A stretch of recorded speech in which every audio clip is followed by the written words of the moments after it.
This channel does not promote any violent, harmful, or illegal activities. All content provided by this channel is meant for an educational purpose only. Delhi বিস্ফোরণ কাণ্ডে এবার এই বাংলার একজন সন্দেহভাজনকে আটক করা হয়েছে। উত্তর দিনাজপুরের সূর্যাপুর এলাকা, সেই সূর্যাপুর এলাকা থেকে এক মেডিকেল পড়ুয়াকে আটক করেছে পুলিশ। ধৃত যুবকের নাম জাহানিশার আলম, হরিয়ানার আল-ফালা বিশ্ববিদ্যালয়, যে বিশ্ববিদ্যালয়ের নাম বারবার উঠেছে এই ঘটনা আপনারা জানেন, সেই আল-ফালা বিশ্ববিদ্যালয়ের MBBS এর ছাত্র। সূর্যাপুর বাজার এলাকা থেকে নিসারকে আটক করেছে NIA এর বিশেষ টিম। মোবাইল ফোনের লোকেশন ট্র্যাক করে নিসারের সন্ধান পায় NIA টিম। আমার সহকর্মী এই মুহূর্তে রূপক রয়েছেন আমার সঙ্গে টেলিফোন লাইনে। রূপক, আমি জানতে চাইবো যে এ বঙ্গের যোগ পাওয়া গেল দিল্লির বিস্ফোরণে। আমি জানতে চাইবো এই যে যাকে আটক করা হয়েছে নিসার, এই নিসারের সঙ্গে সেদিনকার ঘটনার কোন কোন মিসিং লিঙ্কগুলোকে লিঙ্কড করা হচ্ছে এখনো পর্যন্ত? দেখো, প্রাথমিকভাবে যেমনটা কিন্তু জানা যাচ্ছে, এই জাহানিশার আলম তিনি কিন্তু হরিয়ানার বাসিন্দা এবং উত্তর দিনাজপুরে তার আত্মীয়ের বাড়ি রয়েছে, তার পৈতৃক বাড়ি উত্তর দিনাজপুরে। সেই সূত্র ধরেই কিন্তু আজকে এই জাহানিশার আলম তাকে কিন্তু গ্রেপ্তার করেছে বা আটক করেছে NIA, যেমনটা কিন্তু সূত্র মারফত জানা যাচ্ছে। তবে যেমনটা তথ্য উঠে আসছে, এই বিস্ফোরণ কাণ্ডের সঙ্গে এই মেডিকেল পড়ুয়াদের একাংশ কিন্তু জড়িয়েছিল, এমনটা কিন্তু তদন্তকারীরা তাদের তদন্তে উঠে আসছে বলে জানা যাচ্ছে। এবং তার পরবর্তীতে তদন্তে নেমে কিন্তু এই জাহানিশার আলমের মতো যারা মেডিকেল পড়ুয়ারা রয়েছে, সেই ইউনিভার্সিটি মেডিকেল পড়ুয়া একাধিক, তাদেরকে জিজ্ঞাসাবাদের জন্য আটক করা হয়েছে। তার মধ্যে জাহানিশার আলমের নামও পেয়েছে এবং জাহানিশার আলমের সঙ্গে আরো কারা কারা জড়িত ছিল, তারা এই বিষয়ে কোনো কিছু জানে কিনা, সবটাই কিন্তু এখন তদন্তকারীরা নজরে রাখছেন। শুভজিৎ, ধন্যবাদ রূপক। আমার সহকর্মী রূপক আমার সঙ্গে ছিলেন। সূর্যাপুর থেকে এই ব্যক্তিকে এখনো পর্যন্ত আটক করা হয়েছে, তাকে জিজ্ঞাসাবাদের জন্য নিসারকে নিয়ে যাওয়া হচ্ছে শিলিগুড়িতে। দিল্লির বিস্ফোরণ কাণ্ডে এবার বাংলা যোগ পাওয়া গেল। তো দুটো গাড়ি প্রথম এইখানে এসে দাঁড়ালো, স্করপিও। তো ওখান থেকে 5-6 জন লোক নেমে, মানে এটা আসলে নতুন লোক, আমরা তো ডেলি দিন আসি, এখানকার লোকাল না। তখন জিজ্ঞাসা করলো যে এখানে অমিতাভের বাড়ি কোথায়? আমারই বাড়ি এইখানে পাশে। তো বললো এইখানেই হবে বাড়ি। তো আমি বললাম যে কই, এখানে তো কোনো অমিতাভ নামে নেই, আমারই তো বাড়ি এইখানে। ওনারা ওইখানে, এই যে ওই কালভারটার একটু এইদিকে, ওইখানে এগিয়ে গেলেন। ব্যাস, এর মধ্যে ওই মানে স্কুটি নিয়ে ওই লোকটা আসলো। ব্যাস, আসার সঙ্গে সঙ্গে ওকে ঘেরাও করে নিল। ঘেরাও করে বললো কি বললো ওনারা, আমরা এখান থেকে গিয়ে ফলো করতেছি। ব্যাস, ওনাকে উঠাই নিয়ে চলে গেল। যে ওর বাড়ি নাকি কোনার, আমাদের রেলওয়ে গেটের আধা কিলোমিটার বা 1 কিলোমিটার আগে। এই ঘটনায় মানে দিল্লি বিস্ফোরণ কাণ্ডে আরও একটা লেটেস্ট আপডেট আপনাদের দেবো। এই দিল্লি বিস্ফোরণ কাণ্ডে জড়িত থাকা 3 জন চিকিৎসকের রেজিস্ট্রেশন বাতিল। কোন 3 জন চিকিৎসক আপনারা নিশ্চয়ই জানেন, তাদের নাম আদিল খান, মুজাম্মেল শাকিল এবং শাহিন শাহিদ। তাদের রেজিস্ট্রেশন বাতিল করলো জাতীয় স্বাস্থ্য কাউন্সিল। ইন্ডিয়ান মেডিকেল রেজিস্ট্রেশন এবং ন্যাশনাল মেডিকেল রেজিস্ট্রেশন দুটোই বাতিল করা হলো। আরও কিছু আপডেট আমি জানবো। আমার সহকর্মী সায়ন্ত ভট্টাচার্য এই মুহূর্তে আমার সঙ্গে রয়েছেন টেলিফোন লাইনে। সায়ন্ত, এখনো পর্যন্ত এই বিষয়ে তুমি ফলো আপ করছো, কোন কোন কারণে তাদের এখনো পর্যন্ত রেজিস্ট্রেশন বাতিল, যাবতীয় বিষয়গুলো একটু ডিটেলে বলো। দেখো, আল-ফালা ইউনিভার্সিটি এই যে 3 জন ডক্টর, অর্থাৎ শাহিন শাহিদ, আদিল খান এবং মোয়াজ্জেল, এই 3 জনই মূলত চিকিৎসক। এই 3 জনের যেহেতু তাদেরকে অ্যারেস্ট করা হয়েছে, UAPA ধারায় তাদের বিরুদ্ধে মামলা দায়ের করা হয়েছে, যেহেতু FIR করা হয়েছে, তাই ন্যাশনাল মেডিকেল কাউন্সিল তাদের 3 জনের রেজিস্ট্রেশন বাতিল করে দেওয়া হলো। এবং শুধু বাতিল করলো না, তাদের ন্যাশনাল মেডিকেল কাউন্সিল এবং ইন্ডিয়ান মেডিকেল কাউন্সিল দুটোরই তারা রেজিস্ট্রেশন বাতিল করে দেওয়া হয়েছে। এবং এই বিষয়ে ন্যাশনাল মেডিকেল কাউন্সিলের তরফে তারা যে স্টেটের প্রতিনিধিত্ব করেছিল, তা সেই স্টেটকেও জানিয়ে দেওয়া হয়েছে। অর্থাৎ তারা আর চিকিৎসক রইলেন না, এটা মূলত জানিয়ে দেওয়া হয়েছে স্টেট মেডিকেল কাউন্সিলকে। ধন্যবাদ সায়ন্ত। আরও একবার আপনাদের জানাবো, দিল্লি বিস্ফোরণ কাণ্ডে জড়িত থাকা 3 চিকিৎসকের রেজিস্ট্রেশন বাতিল। আদিল খান, মুজাম্মেল শাকিল এবং শাহিন শাহিদের রেজিস্ট্রেশন বাতিল করলো জাতীয় স্বাস্থ্য কাউন্সিল। ইন্ডিয়ান মেডিকেল রেজিস্ট্রেশন এবং ন্যাশনাল মেডিকেল রেজিস্ট্রেশন দুটোই বাতিল করা হলো এই 3 অভিযুক্ত চিকিৎসকের।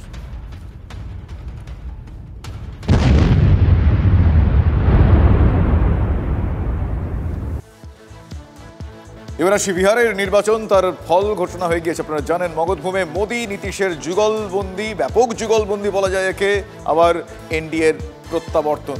হ্যাঁ, একেবারেই তাই, যাবতীয় প্রত্যাশা ছাড়িয়ে 200 পার হয়ে গিয়েছে।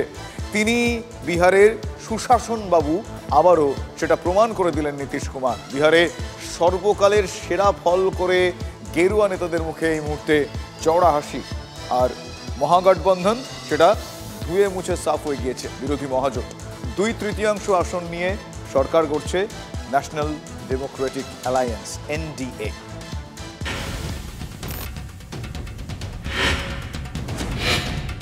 এসআইআর এর পর প্রথম ভোট, মহাজোটের কঠিন চ্যালেঞ্জ, মোদী নীতিশের যুগলবন্দিতে কঠিন পরীক্ষায় একেবারে লেটার মার্কস। বিহারে ফের ছুটল এনডিএর সাফল্যের জয়রথ।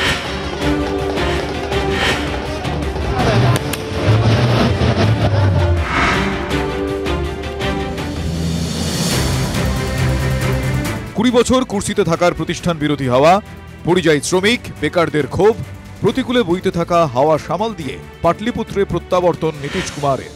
অস্তাচলে নয়, পারফরমেন্সের মার্কশিটে একেবারে মধ্য গগনেই বিহারের চাচা। नीतीश कुमार के करिश्माई नेतृत्व के चलते ये संभव हो सका है। জাতপাত ও ভোট ব্যাংকের রাজনীতি এড়িয়ে বিহারে এই বিপুল জয় কাজ করল কোন ফ্যাক্টর? ভোটের আগে নীতিশের মাস্টার স্ট্রোক, মহিলাদের অ্যাকাউন্টে সোজা 10,000 টাকা করে পাঠানো। ধর্ম জাত সবকিছুর ঊর্ধ্বে উঠে নীতিশকে সমর্থন করলেন মহিলারা। ভোটদানের হারে পুরুষদের থেকে অনেক এগিয়ে রইলেন প্রমিলা ব্রিগেড। স্বয়ংভর গোষ্ঠীগুলোকে উৎসাহিত করার সঙ্গে জীবিকা দিদি তৈরি করা। বেকার যুবকের ক্ষোভে প্রলেপ দিতে শেষ বেলায় মাসে 1000 টাকা, চাকরির প্রতিশ্রুতির সঙ্গে পেশাদারি দক্ষতা বাড়াতে যুবদের আলাদা প্রশিক্ষণ। পার্টি অফিসে আছি আর সেখানে একবার আনন্দ উল্লাসের ছবিটা দেখাবো। তারা প্রত্যেকেই কিন্তু এই মুহূর্তে এখানে রয়েছেন সেলিব্রেশনের মুডে। इस जादू के देदारी सुशासन इच्छा शक्ति मोदी की गारंटी। सभी नारी शक्ति को आभार और कोटि-कोटि प्रणाम। उन्होंने दिखा दिया नीतीश जी और मोदी जी पर कितना विश्वास है। पूरी बिहार की नारी शक्ति ने एकदम जो है कमर कस के तैयार थी कि इस बार कोई विरोधी नहीं, पूरा विरोधी चारों खाने चित। ये सुनामी है, सुनामी हमारे पक्ष में ये सुनामी आई है। এটাই নাকি নীতিশের শেষ ভোট। ভোটের বিহারে কৌশলে ভাসিয়ে দেওয়া হয়েছিল সেই আবেগ বার্তা, যা পুরোপুরি কাজে লাগিয়ে ফিনিশ নয় বরং ফিনিক্স হয়ে মগধভূমে উদয় হলেন নীতিশ।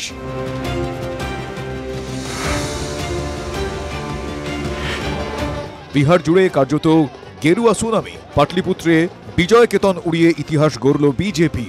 2010-এ এককভাবে 91 আসনে জয়ের রেকর্ড ভেঙে তরতরিয়ে এগোলো পদ্ম শিবির।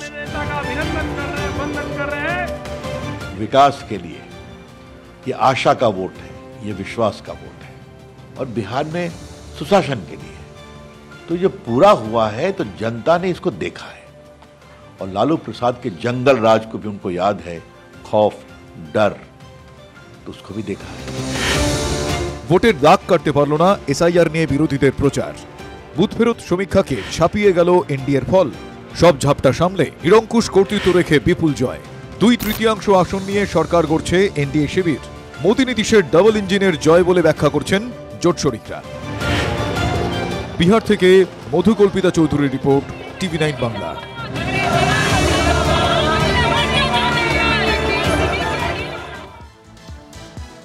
আর বিহারের ফল নিয়ে প্রথম প্রতিক্রিয়া রাহুল গান্ধীর। বিহারের ফল চমকে দেওয়ার মতো এমন ভোটে হেরেছি যা শুরু থেকেই নিরপেক্ষ ছিল না। এই লড়াই সংবিধান ও গণতন্ত্র রক্ষার লড়াই। কংগ্রেস ও জোট ফলাফলের গভীর সমীক্ষা করবে। গণতন্ত্র বাঁচাতে আরো বেশি চেষ্টা করা হবে। সোশ্যাল মিডিয়ায় পোস্ট লোকসভার বিরোধী দলনেতা রাহুল গান্ধীর।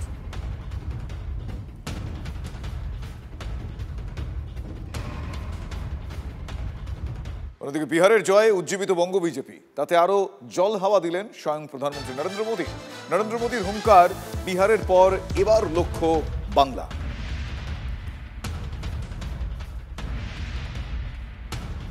और अब आज की इस विजय ने भाजपा कार्यकर्ताओं को केरला, तमिलनाडु, पुडुचेरी, असम और पश्चिम बंगाल में भी नई ऊर्जा से भर दिया है।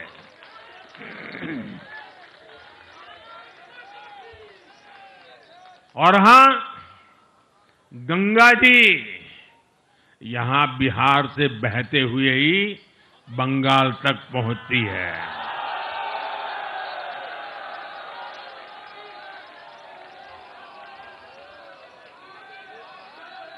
बिहार ने बंगाल में भाजपा की विजय का रास्ता भी बना दिया है।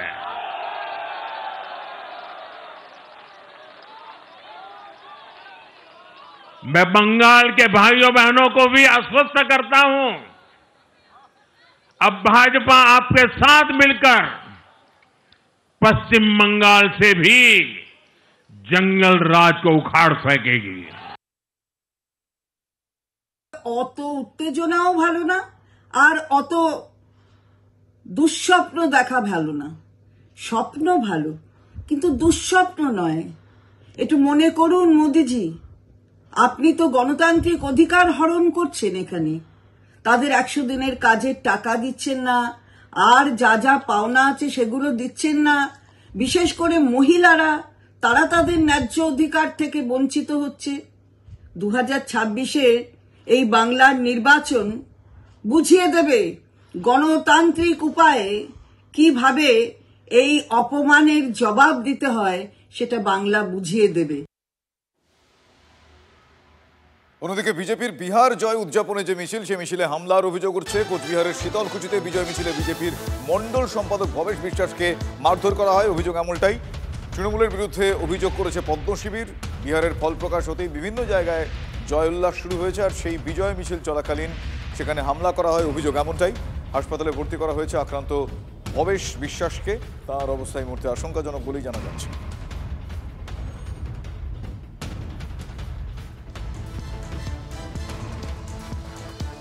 আর শীতলকুচির পরে একই ঘটনা, প্রায় একই ঘটনা ডায়মন্ড হারবারেও দেখতে পাওয়া গেছে। বিজেপি কর্মীদের ওপর হামলা করা হয়েছে এবং এক্ষেত্রেও অভিযোগের আঙুল তৃণমূলের দিকে। বিহারের জয় আনন্দে ডায়মন্ড হারবার স্টেশনে লাড্ডু বিলি করছিলেন বিজেপি নেতাকর্মীরা।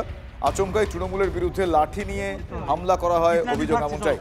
লাঠির ঘায়ে 9 জন বিজেপি নেতা জখম হয়েছেন। এর মধ্যে 2 জনের অবস্থা আশঙ্কাজনক, তাদের ভর্তি করা হয়েছে ডায়মন্ড হারবার মেডিকেল কলেজে। 2 গুরুতর জখম বিজেপি নেতাকে নিয়ে আসা হয়েছে কলকাতায়। সর্বশেষ পাওয়া খবরের আপডেট আপনাদের জানালাম।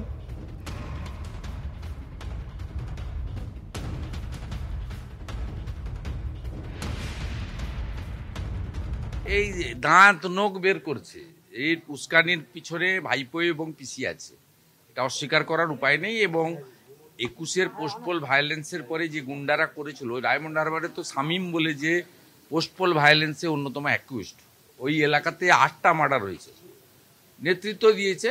কিন্তু তো আমরা জানি প্রদীপ আর নেবার আগে দপ করে জ্বলে উঠে, তো শেষ কামড় দিচ্ছে। তারা আজকে আবার জিহাদি আক্রমণে, তৃণমূলের জিহাদি আক্রমণের শিকার হয়েছে এবং যেভাবে তাদেরকে মারা হয়েছে, তাদেরকে স্থানান্তরিত করা হয়েছে ইমিডিয়েটলি।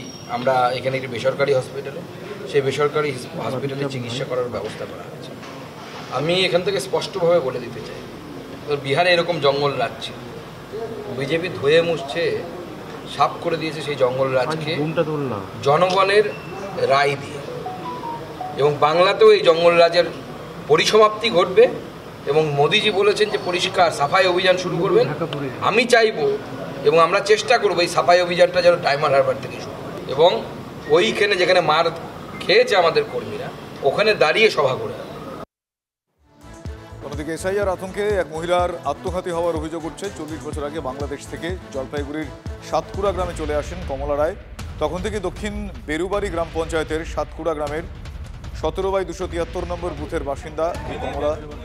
ভোটার কার্ড, আধার কার্ড ও 2002 সালের নাম থাকলেও বাংলাদেশি হওয়ায় আতঙ্কে ভুগছিলেন তিনি। বাড়ির পাশের গাছে গলায় গামছা জড়িয়ে আত্মহত্যা করেন তিনি। পরিবারের দাবি যে এসআইআরের ফর্ম পাওয়ার পরেই তিনি উদ্বেগে ভুগছিলেন।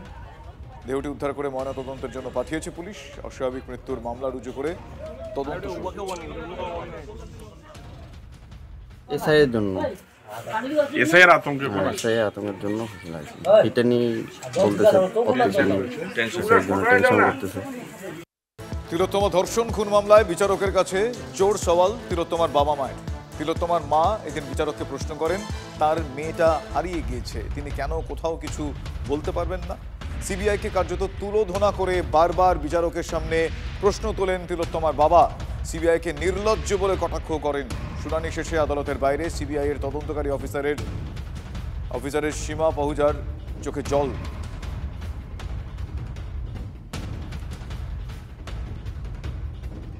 TV9 বাংলার উদ্যোগে শিশু দিবস পালন। কলকাতার লোটাস রেস্কিউ সংস্থার আয়োজনে শিশুদের নিয়ে কাটলো আনন্দ ঘন কিছু মুহূর্ত। তাদের হাতে তুলে দেওয়া হলো উপহার।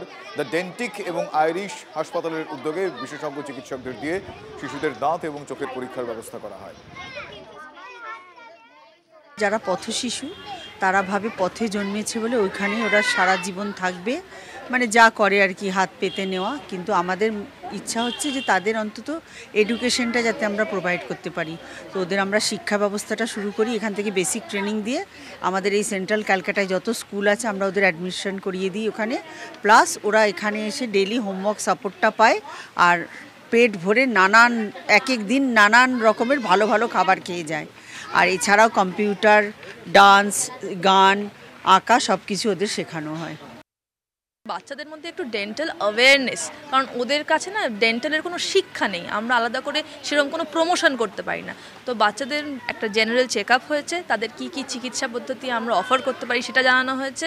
যেহেতু এরা দুস্থ, আমরা এদের জন্য কিছু ইজি সলিউশনস, যেমন বাড়িতে গরম জলে মুখ কুলকুচি করলেও যে দাঁতের সমস্যা, মাড়ির ফোলা থেকে অনেকটা রিলিফ পাওয়া যায়, সেগুলো ওদের মধ্যে আমরা একটু স্প্রেড করার চেষ্টা করেছি এই নলেজটা। আজ আমরা এখান থেকে বেসিক্যালি আইরিস হসপিটাল থেকে আই চেক আপের জন্যই এসেছি। বাচ্চাদের তো অনেক রকম চোখের সমস্যা থাকে যেগুলো ওরা বলতে পারে না, সেগুলো আমাদের অ্যাডাল্ট হিসাবে আমাদেরই সেটা কাজ ডায়াগনোস করা। এবং সবসময় চোখের একটা নিয়ম হচ্ছে আর্লি ডায়াগনোসিস করলে কিন্তু আপনারা অনেক রোগী ধরে সেটার কিন্তু প্রপার ট্রিটমেন্ট, মানে প্রপার রিকভারি হওয়ার চান্সেস থাকে। এবার সেইটা আমরা এখানে দেখলাম, বেশ অনেক বাচ্চারই সমস্যা আছে, পর্দাজনিত সমস্যা আছে বা ধরুন অ্যানাটমিক্যাল কিছু সমস্যা আছে, সেগুলো যদি ওরা আর্লি ট্রিটমেন্ট পায় সেগুলো কিন্তু কমপ্লিট রিকভারি হওয়ার একটা চান্সেস সবসময় থেকেই যায়।